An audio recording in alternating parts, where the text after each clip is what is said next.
इस मंदिर के बारे में ये कहा जाता है कि इस मंदिर में मिट्टी भी सोना हो जाती है। तो क्या है पूरी ये कहानी और किस तरह से आप 40 दिन में अपनी बेटी के विवाह के लिए सोने के जेवरों का प्रबंध कर लेंगे, इस बारे में हमारी विस्तार से ये रिपोर्ट देखिए।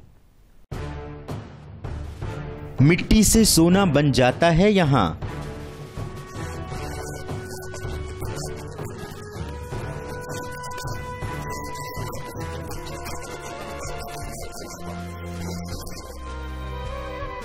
गाजियाबाद के दूधेश्वर महादेव बरसाते हैं सोना।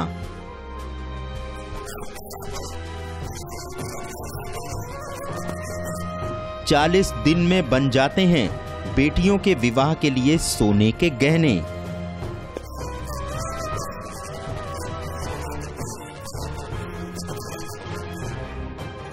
दूधेश्वर महादेव के यहां से गया था लंका बनाने के लिए सोना।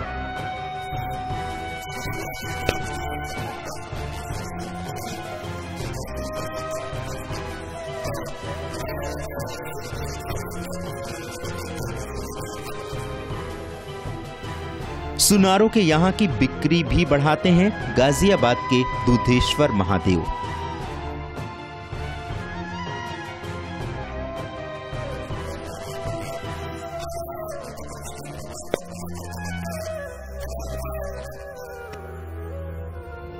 सोने की वर्षा करने वाले हैं गाजियाबाद के दूधेश्वर महादेव।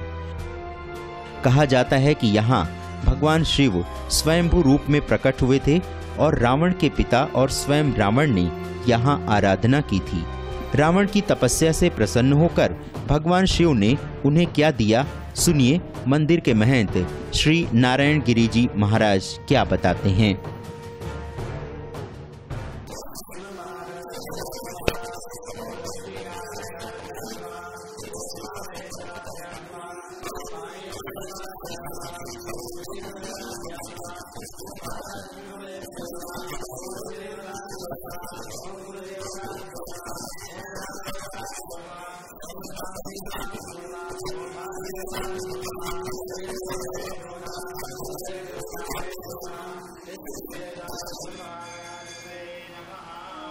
कहा जाता है कि इस मंदिर के संतों को मिट्टी से सोना बनाने की कला आती थी।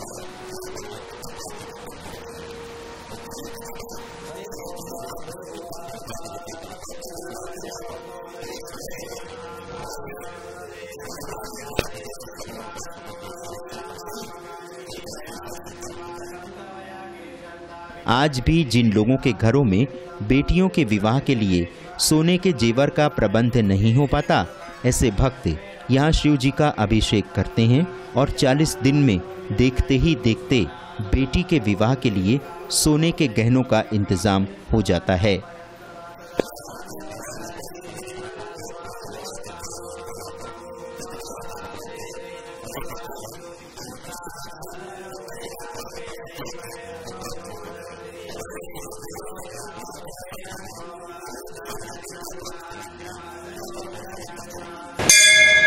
जिन सुनारों के यहाँ सोने चांदी के जेवरों की बिक्री कम होती है या फिर होती ही नहीं, ऐसे व्यापारी भी यहाँ आते हैं।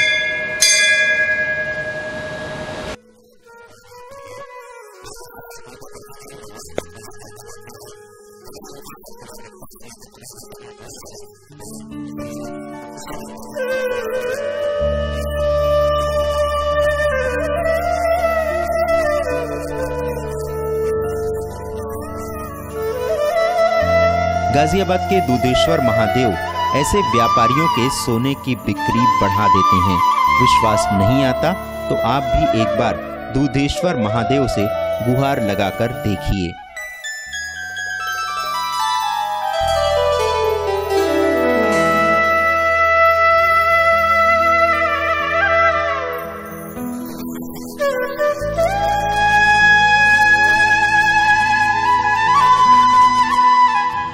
तो अगर आप भी अपने जीवन में धन संपत्ति की कमी से जूझ रहे हैं, गरीबी के कारण जीना मुहाल हो गया है, रात में सोते हैं तो चिंता रहती है कि अगले दिन घर कैसे चलेगा, तो चलिए गाजियाबाद के दूधेश्वर महादेव के मंदिर। ये मंदिर गाजियाबाद में प्रताप विहार के पास गौशाला फाटक के पास है।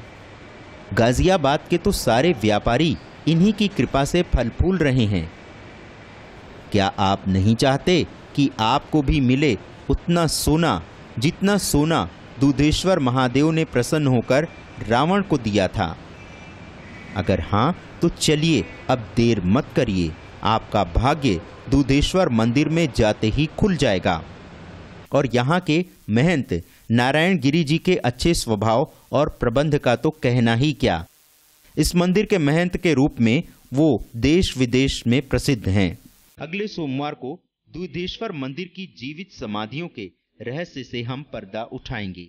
रात में 4 बजे वहां बनी जीवित समाधियों से कौन निकलकर घूमता है और सो रहे लोगों को जगाता है? क्या है इन जीवित समाधियों का रहस्य और कैसे एक इलायची चढ़ाने से पूरी हो जाती है भक्तों की हर मनोकामना? देखिए दूधेश्वर मंदिर भाग 2, जीवित समाधियों का रहस्य। गाजियाबाद से अखंड मंथन संवाददाता कान्हा के साथ शेखर त्रिपाठी की रिपोर्ट।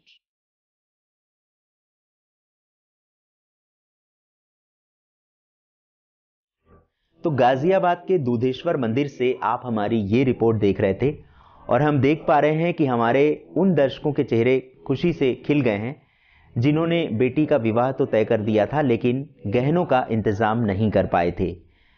तो दर्शकों, आस्था और विश्वास के साथ ही हम जीवन में आगे बढ़ते हैं। हम ये दावा तो नहीं करते कि ऐसा हो जाएगा, लेकिन महादेव अपने हर भक्तों की इच्छा पूरी करते हैं और इस मंदिर के बारे में ऐसी मान्यता है। तो आप एक बार आजमा कर देखें जरूर।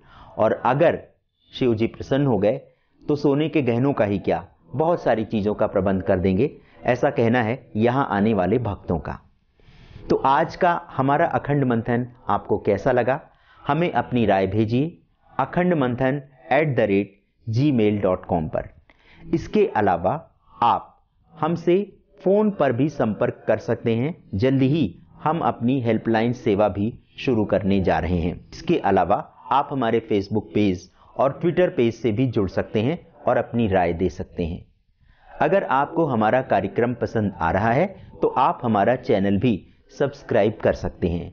लेकिन दर्शकों, हम आपसे इतना अनुरोध करना चाहेंगे कि पहले हमारे कार्यक्रम की जो विषय वस्तु है इसको ध्यान से देखें और अगर इसमें आपको कहीं से कोई कमी नजर आ रही है तो आप अपने सुझाव हमें निसंकोच भेज सकते हैं और इसीलिए हमने आपको अपना ईमेल आईडी बताया है। इस पर आप हमें संपर्क कर सकते हैं और जल्दी ही हम आपके लिए हो सकता है कि संक्रांति तक हम आपके लिए हेल्पलाइन सेवा भी शुरू कर दें, जिसमें आप अपनी कई तरह की समस्याओं का समाधान भी पा सकते हैं।